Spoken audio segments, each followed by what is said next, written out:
Hello everyone, मैं हूं Aarti Chhawari. Welcome to UPSC अनस्टॉपेबल्स।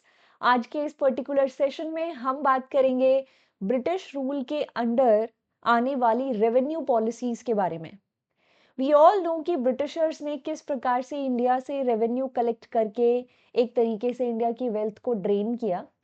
उन्हीं रेवेन्यू पॉलिसीज के बारे में हम आज के सेशन में बहुत ही डिटेल में डिस्कशन करेंगे। कैसे कैसे वो पॉलिसीज इवॉल्व हुई, भारत के कौन कौन से हिस्से में किस तरह की अलग अलग पॉलिसीज जो हैं वो फॉलो की जा रही थी, उन सभी चीज़ों पर हम चर्चा करेंगे। आज के इस सेशन को शुरू करने से पहले आप सभी के लिए एक इम्पॉर्टेंट अनाउंसमेंट है। यहाँ पर अनअकैडमी प्लस का सब्सक्रिप्शन आप ले सकते हैं 15 मंथ्स का 23,499 में एंड 18 मंथ्स का सब्सक्रिप्शन 24,999। ये जो 15 एंड 18 मंथ्स का सब्सक्रिप्शन है, ये यहाँ पर अपकमिंग आगे 2026-27 में एग्जाम देने वाले एस्पिरेंट्स के लिए है। और आप यहाँ पर ये जो सब्सक्रिप्शन ऑफर देख रहे हैं, इसमें आपको अनअकैडमी प्लस पर 60% ऑफ मिल रहा है। तब जाके ये प्राइस आपको यहाँ देखने को मिल रहा है। अनअकैडमी प्लस को सब्सक्राइब करें 60% फ्लैट ऑफर के अंडर, इस पर्टिकुलर सब्सक्रिप्शन प्राइस के अंडर। और ये जो ऑफर है, ये याद रखिए 26 तक ही वैलिड है। उसके बाद ये ऑफर ख़त्म हो जाएगा। तो 26 से पहले पहले इस प्राइस के अंडर सब्सक्रिप्शन लेने के लिए आप यहाँ पर रेफरल कोड यूज़ करें ARTI1702। चलिए फिर शुरुआत करते हैं आज के सेशन की, इस अनाउंसमेंट के बाद में। यहाँ पे देखिए, अनअकैडमी प्लस का जो सब्सक्रिप्शन है उसमें आपको ये सारी चीज़ें मिल रही हैं। आपको 70 प्लस कोर्सेज मिल रहे हैं। जीएस सीसैट टेस्ट सीरीज आप सब इसमें कंप्लीट कर पाएंगे। तो बस इतना ध्यान रखिए कि 26 लास्ट डे है, उससे पहले सब्सक्रिप्शन ले लें आप, ठीक है। तो चलिए आज का जो डिस्कशन है वो स्टार्ट करते हैं। Revenue policies under British rule. देखिए, ब्रिटिश रूल के अंडर आने वाली जो रेवेन्यू पॉलिसीज है, जिसमें हम परमानेंट सेटलमेंट, रैयतवाड़ी और महलवाड़ी सिस्टम के बारे में डिस्कशन करने वाले हैं, उससे पहले हमें यहाँ पर एक सिस्टम, एक रेवेन्यू पॉलिसी के बारे में जानना पड़ेगा जो ब्रिटिशर्स से पहले एग्जिस्ट कर रही थी, जो मुगल्स के द्वारा फॉलो की जा रही थी। आखिर ये रेवेन्यू पॉलिसी कौन सी है? ये जो रेवेन्यू पॉलिसी है, इसे हम इजारादारी कहेंगे, इजारादारी सिस्टम। और ये सिस्टम जो है वो कैसे काम करता है, उसके बारे में भी थोड़ा सा मैं यहाँ पर डिस्कशन करने वाली हूँ, ठीक है। तो आप यहाँ पर इस प्रकार से इमेजिन कीजिए कि ये एक लैंड पीस है, ये पीस ऑफ लैंड है। और यहाँ पे ये जो पीस ऑफ लैंड है, इसको ऑक्शन में उतारा जाएगा। इजारादारी में क्या होता है, ऑक्शन में एक पीस ऑफ लैंड जो है उसको उतारा जाता है। ऑक्शन किस बेस पर होगा? ऑक्शन इस बेस पर होगा कि कौन है वो व्यक्ति जो 1 साल के अंदर अंदर इस लैंड से सबसे ज्यादा टैक्स कलेक्ट करके लाके दे सकता है। मान लीजिए यहाँ पर बहुत सारे लोग आए हैं इस ऑक्शन में पार्टिसिपेट करने के लिए, ठीक है। ये पीस ऑफ लैंड है, इसको आप जागीर कह सकते हो, as this particular land is taxable. और हमें इस पर्टिकुलर लैंड के ऊपर एक टैक्स कलेक्टर की ज़रूरत है। लेकिन वो जो टैक्स कलेक्टर का चुनाव होगा वो एक ऑक्शन के थ्रू होगा। यहाँ पे बिडिंग इस बेस पर करनी है कि अगले 1 साल में कौन सबसे ज़्यादा टैक्स इसमें से कलेक्ट कर सकता है। तो ये ए पर्सन है, इसने बोला कि मैं 5,000 रुपीज़ एनुअल टैक्स कलेक्ट करके दूंगा। किसी ने कहा 10,000, किसी ने कहा कि 12,000, कोई कह रहा है 15,000। तो आप यहाँ पर देखिए, जो हाईएस्ट बिडर होगा, उस हाईएस्ट बिडर को वो जो पीस ऑफ लैंड है, वो लैंड अगले 1 साल के लिए मिल जाएगी। जितना उसने बिडिंग किया है, जितना उसने अमाउंट बिडिंग में बताया है, उतना ही अमाउंट, उतना ही टैक्स उसे उस लैंड से कलेक्ट करके देना है। ये है इजारादारी सिस्टम। हम ये मुगल रूलर जहांदार शाह के समय में आता हुआ देखते हैं। इवन यहाँ पर मुगल्स के अंडर जो बंगाल के नवाब्स थे, वो भी इस इजारादारी सिस्टम को फॉलो करते थे। लेकिन इस इजारादारी सिस्टम में काफ़ी सारी प्रॉब्लम्स हैं, काफ़ी सारे इश्यूज हैं। अब ये जो व्यक्ति है, ये है हाईएस्ट बिडर। इसने हाईएस्ट बिडिंग की, इसने हाईएस्ट अमाउंट बिड किया है। तो इसे ये जो लैंड है, ये नेक्स्ट 1 ईयर के लिए मिल गई है। ये लैंड इसे मिली है यहाँ से ये टैक्स कलेक्ट करेगा, तो ये कहलाएगा इजारादार। अब प्रॉब्लम क्या है? प्रॉब्लम ये है कि ऑब्वियस सी बात है कि जितना उसने बिडिंग किया है, मान लीजिए उसने 15,000 बिडिंग किया है, तो वो उससे एक्स्ट्रा ही टैक्स कलेक्ट करने की कोशिश करेगा, क्योंकि उसे भी अपना कुछ प्रॉफिट अर्न करना है। तो मान लो वो 2,000 प्लस एक्स्ट्रा टैक्स कलेक्ट करने की कोशिश करता है। अब ये जो एक्स्ट्रा टैक्स कलेक्ट करना है, इसका पूरा भार तो इस जागीर के ऊपर रहने वाले किसानों पर आएगा। इस जागीर लैंड के ऊपर, इस पीस ऑफ लैंड के ऊपर फार्मर्स रहते हैं, वो फार्मिंग करते हैं, उन्हीं से तो टैक्स कलेक्ट करना है। व्हाट इफ ये जो लैंड है इसमें उतनी कैपेसिटी ही नहीं है कि वो 15,000 रुपए टैक्स जनरेट कर सके, ऊपर से 2,000 extra tax collector tax collect करना चाहता है, तो क्या होगा? इसकी क्या हालत होगी? देखो, अगर इस टैक्स कलेक्टर को इस पीस ऑफ लैंड से इतना अमाउंट ऑफ टैक्स जनरेट करना है, तो इसे अपनी तरफ से भी कुछ हेल्प करनी चाहिए। मान लीजिए अपनी तरफ से कुछ इन्वेस्टमेंट करनी चाहिए। फॉर एग्जाम्पल यहाँ पर ये इन फार्मर्स को अच्छी इरिगेशन फैसिलिटीज प्रोवाइड कर दे, या कुछ एग्रीकल्चरल इम्प्लीमेंट्स ला कर दे दे, जिससे जो प्रोडक्शन है इस लैंड का वो बढ़ जाए और टैक्स भी ज़्यादा कलेक्ट किया जा सके। लेकिन ये जो टैक्स कलेक्टर है ये सोचता है कि यार ये ज़मीन तो मेरे पास सिर्फ 1 साल के लिए है, और अगर एक ही साल के लिए है तो मैं जो इन्वेस्टमेंट करूंगा उसका फ्रूट जो है बाद में आने वाले जो टैक्स कलेक्टर्स हैं शायद उनको मिले। नेक्स्ट ईयर व्हाट इफ कोई और यहाँ पर हाईएस्ट बिडिंग करके इस ज़मीन को ले जाए। तो नॉर्मली ये जो टैक्स कलेक्टर्स थे ये अपनी तरफ से कोई इन्वेस्टमेंट, कोई हेल्प इस लैंड के लिए नहीं करते थे, एंड एज रिजल्ट यहाँ पर जितना टैक्स इन्होंने बिडिंग में बताया था उतना ये कलेक्ट भी नहीं कर पाते थे, उतना ये लैंड टैक्स जनरेट भी नहीं कर पाती थी। प्रॉब्लम क्या होगी? ये टैक्स कलेक्टर इन फार्मर्स को परेशान करेगा, एक्सप्लॉइट करेगा। बहुत सारे फार्मर्स जो है उन्होंने तो फार्मिंग ही छोड़ दी, और मुगल्स के टाइम पर वो रॉबरी जैसी चीजें करने लग गए, जिसके वजह से मुगल सल्तनत के अंडर इंटरनल डिस्टरबेंस भी हमें बढ़ता हुआ देखने को मिलता है। ना ही टैक्स जो है वो टाइम पर कलेक्ट किया जा रहा है, ना ही उतना कलेक्ट किया जा रहा है जितना कि सोचा गया था, कैलकुलेट किया गया था।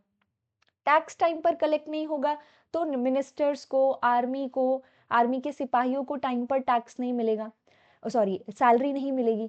उन्हें अगर टाइम पर सैलरी नहीं मिलती है तो वो यहाँ पर अपनी लॉयल्टी मुगल्स के प्रति ब्रेक करना शुरू कर देते हैं, वो डिसलॉयल हो जाते हैं, डिसऑनेस्ट हो जाते हैं। तो ये सारी चीजें इजारादारी में हमें देखने को मिलती है। अब ये इजारादारी सिस्टम जो है ये फॉलो किया जा रहा था।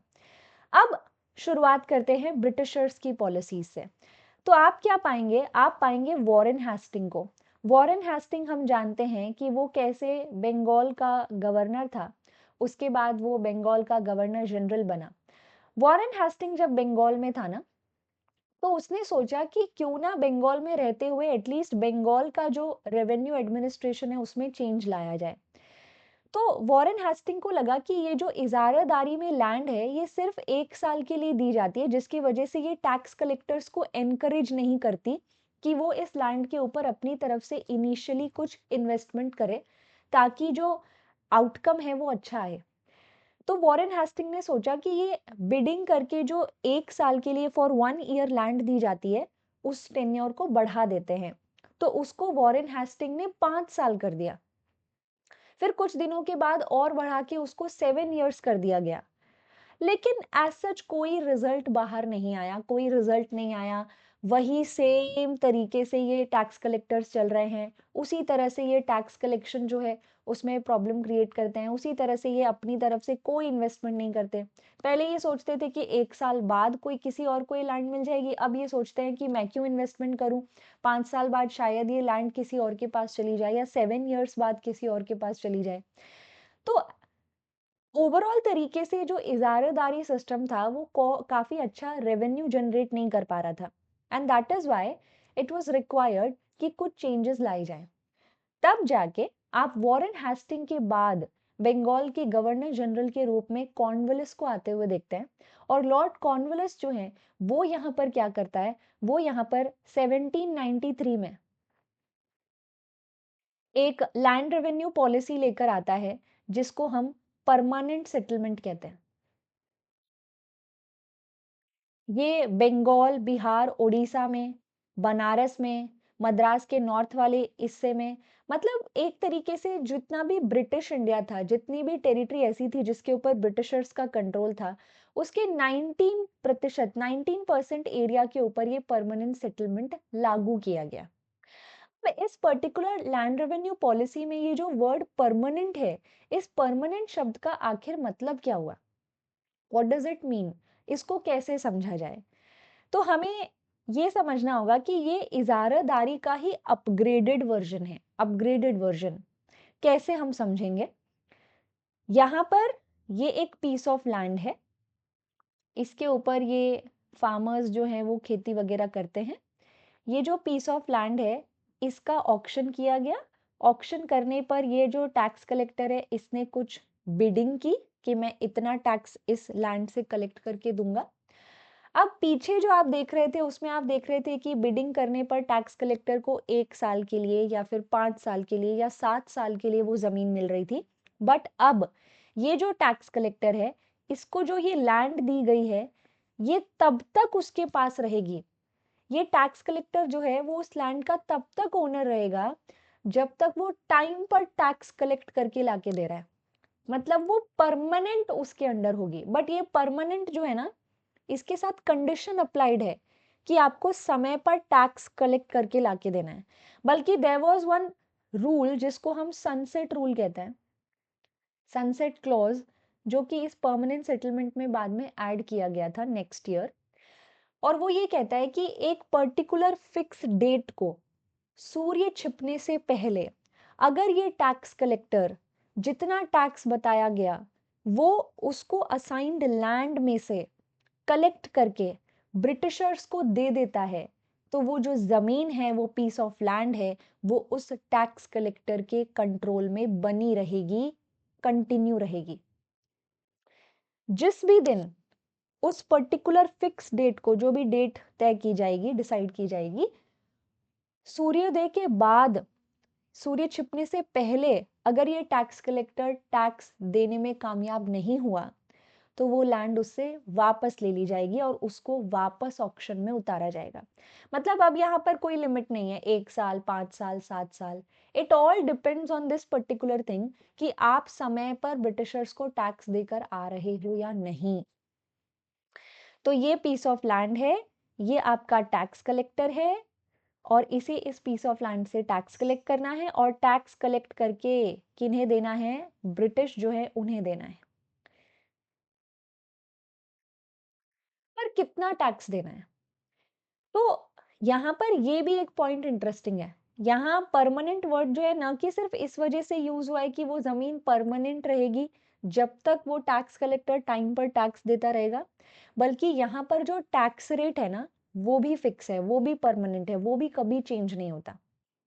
तो ये जो पीस ऑफ लैंड आप यहाँ पर देख रहे हो, ये जो पीस ऑफ लैंड आप यहाँ पर देख रहे हो, इससे जो भी एवरेज एवरेज जो भी रेवेन्यू कलेक्ट होगा, उसका 10/11 पार्ट किसे देना है? ब्रिटिशर्स को देना है। और जो बच गया, यानी कि 1/11 part of average revenue collected, वो ये टैक्स कलेक्टर अपने पास खुद रख सकता है। तो ये जो टैक्स रेट है ना, ये भी वेरी नहीं करता। ये टैक्स रेट जो है वो भी यहाँ पर क्या नहीं होता है? चेंज नहीं होता है। वो भी आपको यहाँ पे परमानेंट ही देखने को मिलेगा। ठीक है, आप ऐसा पाएंगे। सो इस वजह से इस पूरे सेटलमेंट को परमानेंट सेटलमेंट कहा जा रहा है, राइट? तो लैंड रेवेन्यू पॉलिसी में सबसे पहले आता है परमानेंट सेटलमेंट। आपको कुछ बातें याद रखनी है। 1793 में ये आ रहा है। इस समय में कॉर्नवालिस था, कॉर्नवालिस ने इसको इंट्रोड्यूस किया, बट मोस्टली ये पूरा सेटलमेंट एग्जीक्यूट हुआ है जॉन शोर के अंडर। बंगाल, बिहार, उड़ीसा, बनारस, मद्रास का नॉर्थ वाला हिस्सा, गाजीपुर, लगभग ब्रिटिश इंडिया का 19% एरिया जो है, उसके ऊपर आपको ये परमानेंट सेटलमेंट देखने को मिलेगा।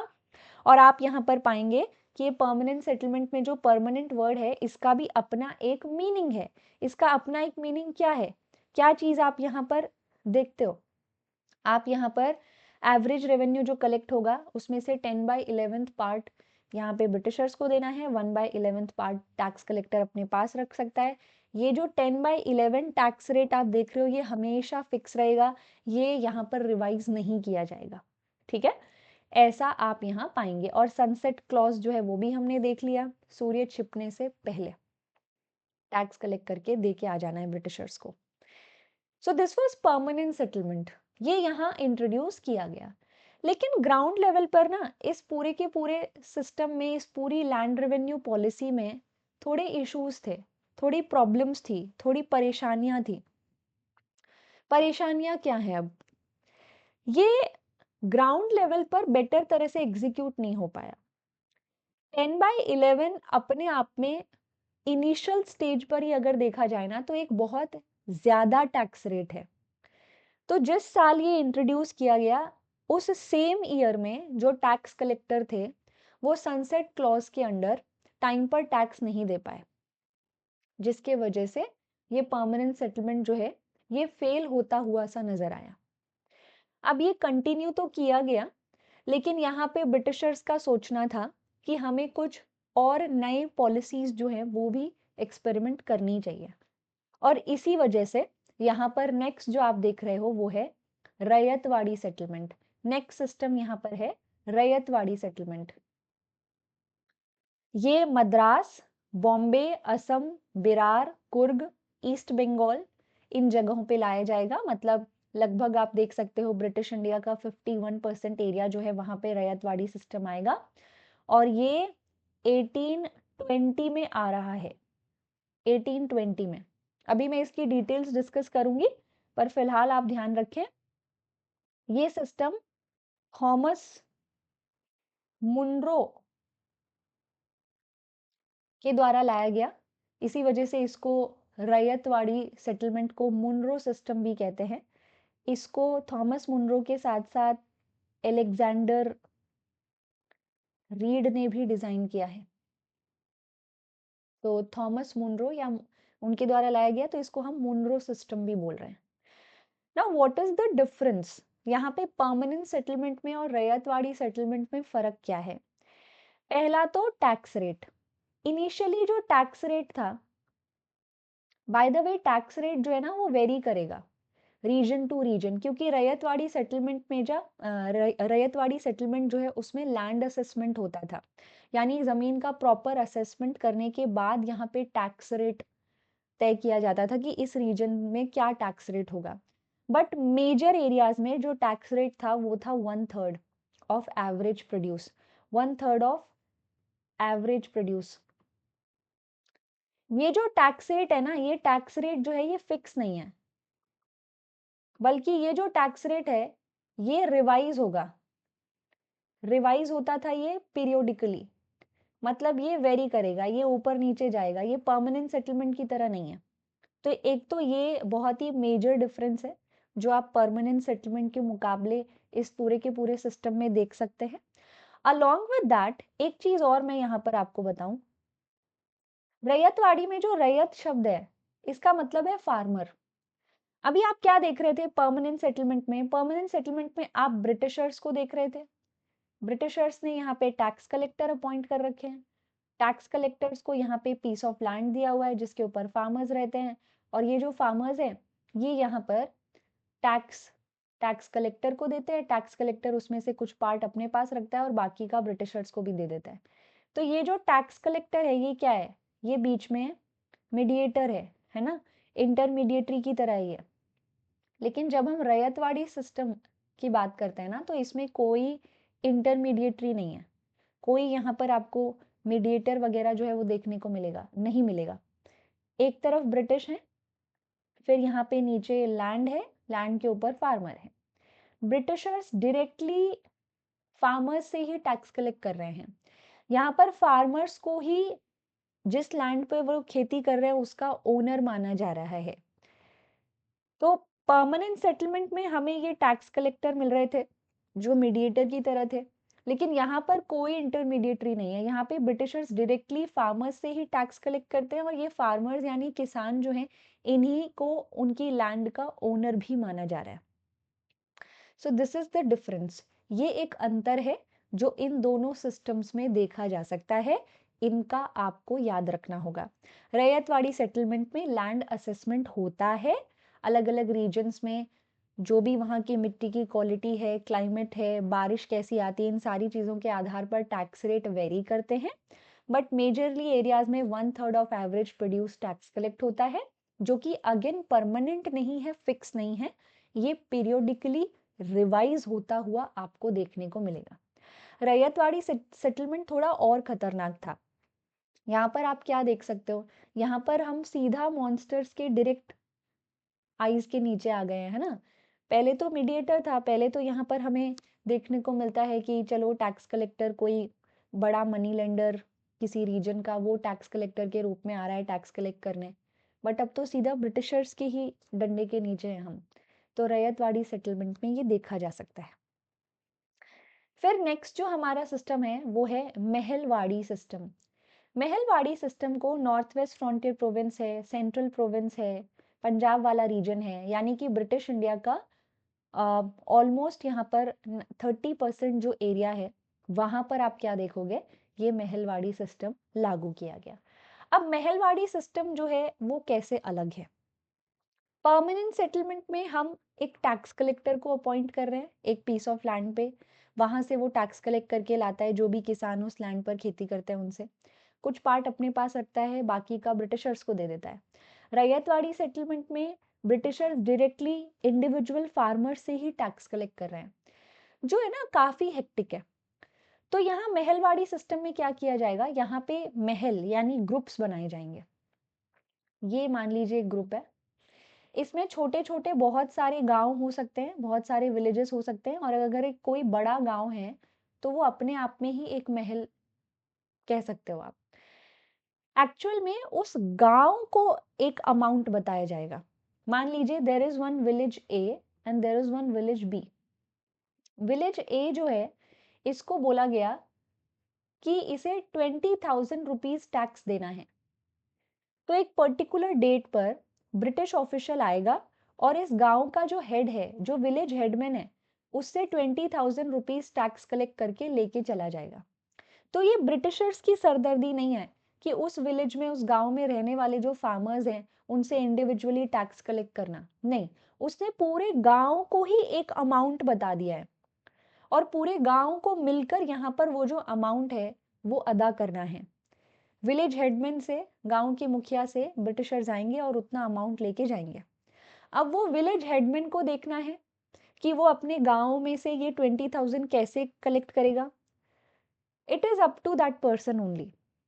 हो सकता है कि वो गांव के हर व्यक्ति से इक्वली अमाउंट कलेक्ट करे, 20,000 इन टोटल हमें चाहिए, तो हो सकता है वो सबसे 100 रुपीज कलेक्ट करे, या वो अनइक्वल टैक्स कलेक्शन भी कर सकता है, या कुछ लोगों से कलेक्ट करे, कुछ को एक्सक्लूड कर दे। वो गांव का हेड समझे, गांव के हेड को देखना है, गांव के लोगों को देखना है, बट पूरे के पूरे गांव को कलेक्टिव मैनर में वो फिक्स XYZ अमाउंट, या यहाँ इस एग्जाम्पल में जैसे हमने देखा 20,000 अमाउंट जो है वो यहाँ ब्रिटिशर्स को पे करना है। जैसे लगान मूवी में आपने देखा तो वो पूरे गांव को पे करना था अमाउंट, है ना। उसी तरीके से यहाँ पर इंडिविजुअल फार्मर से टैक्स कलेक्ट नहीं किया जा रहा, पूरे गांव को एक पर्टिकुलर अमाउंट बता दिया गया है। एंड गांव टू गांव यानी विलेज टू विलेज ये अमाउंट वेरी करता था। एंड ये जो अमाउंट है ये फिक्स भी नहीं होता था, नॉट फिक्स। ये जो अमाउंट महलवाड़ी सिस्टम में बताया जाता था, ये अमाउंट हर थोड़े दिन में रिवाइज हो सकता है। फॉर एग्जाम्पल ये जो विलेज है अभी इससे 20,000 टैक्स मांगा जा रहा है, आगे फ्यूचर में 25 मांगा जाए या 30,000 मांगा जाए। तो this is what Mahalwari system is. ये महलवाड़ी सिस्टम किसने डिजाइन किया, एक अंग्रेज ने जिसका नाम है हॉल्ट मैकेंजी। हॉल्ट मैकेंजी, और ये 1822 में आ रहा है। तो आपने देखा, मैंने बताया आपको कि 1793 में कॉर्नवालिस के टाइम पर परमानेंट सेटलमेंट आया। अब आप मुझे कमेंट सेक्शन में बताएंगे कि रैयतवाड़ी सेटलमेंट और महलवाड़ी सिस्टम जो है उस समय में गवर्नर जनरल ऑफ बंगाल कौन थे। ठीक है, आई होप ये पूरा का पूरा पार्ट आपको समझ आया है। हमने कहानी की शुरुआत इजारादारी सिस्टम से की। इजारादारी सिस्टम में क्या प्रॉब्लम्स थी, क्या कमियां थी, उन्हें हमने समझा, हमने उनको प्रॉपरली समझा है। फिर वॉरेन हेस्टिंग ने कैसे इजारादारी सिस्टम जो है उसमें चेंज लाने की कोशिश की, उसको ठीक करने की कोशिश की, लेकिन उससे कोई सुधार नहीं हुआ, तो हम परमानेंट सेटलमेंट लेकर आए। परमानेंट सेटलमेंट के बाद हम यहाँ पे रैयतवाड़ी सेटलमेंट को आते देख सकते हैं, और फिर आखिर में हम महलवाड़ी सिस्टम को भी आते देख सकते हैं। तो ये थी आपके ब्रिटिशर्स के टाइम पे ब्रिटिश रूल के अंडर लैंड रेवेन्यू पॉलिसी। अगर आपको इस तरह की छोटी वीडियोस और भी चाहिए तो कमेंट सेक्शन में ज़रूर बताएं, और इस वीडियो को अपने दोस्तों के साथ, बाकी एस्पिरेंट्स के साथ शेयर करें। जाते जाते वापस से एक इम्पॉर्टेंट अनाउंसमेंट मैं दोहरा दूं कि अनअकैडमी प्लस का सब्सक्रिप्शन 15 मंथ्स और 18 मंथ्स का सब्सक्रिप्शन आप 60% फ्लैट ऑफ पर ले सकते हैं। You can use referral code ARTI1702। ये पर्टिकुलर ऑफर 26 फरवरी तक ही वैलिड है, तो उससे पहले आप सब्सक्रिप्शन ले लें। Right, that is it for today. Thank you so much. मिलते हैं अगले सेशन में ऐसी ही एक इंफॉर्मेटिव वीडियो के साथ। आप ऐसी और कौन सी छोटी शॉर्ट वीडियोस चाहते हैं जिसमें हम किसी भी टॉपिक को अच्छे से कवर करें और थोड़े समय में, कम समय में उस टॉपिक को रिवाइज कर लें, उसके बारे में कमेंट सेक्शन में ज़रूर बताएं। Thank you so much everyone, take care.